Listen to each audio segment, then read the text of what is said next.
Praise the lord. స్నేహితులారా, 116వ దావీదు కీర్తన 8వ వచనంలో ఒక అద్భుతమైన వాక్య భాగాన్ని మనం చూస్తాం.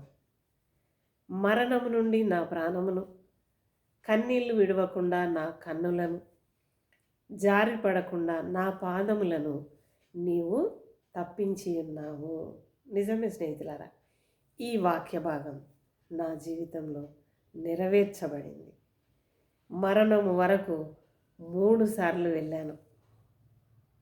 కృపగల దేవుడు నన్ను తిరిగి జ్ఞాపకం చేసుకొని సజీవుల లెక్కలో నన్ను నిలబెట్టిన ఆ దేవునికి స్తుతులు స్తోత్రాలు వందనాలు చెల్లిస్తున్నాను.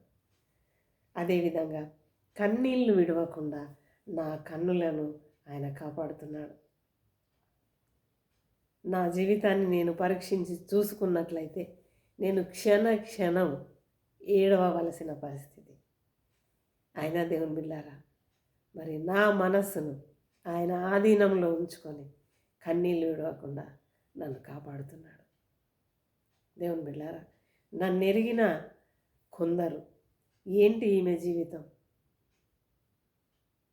మరి ఏమాత్రము తొనకకుండా ఎప్పుడూ బాధ అనేదే లేకుండా ఇంత ఇదిగా ఎలా ఉంటుంది అనే ప్రశ్న నాకు తెలిసిన వాళ్ళ మోకాళ్ళల్లో నేను చూస్తుంటాను.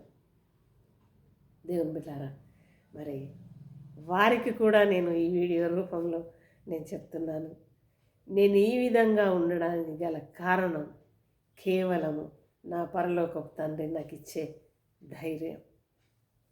దేవుని బిడ్డలారా, మరి అదేవిధంగా జారి పడకుండా నా పాదములను ఆయన తప్పించి ఉన్నాడు. నిజమే స్నేహితులారా, ఈ లోక ప్రయాణంలో జారిపోయే పరిస్థితులు అనేకం వస్తాయి, అనేక రీతులుగా వస్తాయి. అయినా నా తండ్రి నన్ను తన కృపలో జ్ఞాపకం చేసుకొని జారి పడకుండా నన్ను కాపాడుతున్నాడు. మరి మరణం నుండి నా ప్రాణాన్ని, కన్నీళ్లు విడవకుండా నా కన్నులను, జారి పడకుండా నా పాదములను నీవు తప్పించినావు. నిజమే స్నేహితులారా, ఇట్టి కృపను నాకు ఇచ్చిన ఆ దేవునికి స్తోత్రాలు చెల్లిస్తూ మరి మీ జీవితాల్లో కూడా ఇట్టి కార్యాన్ని ఆ తండ్రి చేయాలని కోరుకుంటూ సెలవు తీసుకుంటున్నాను. God bless you all.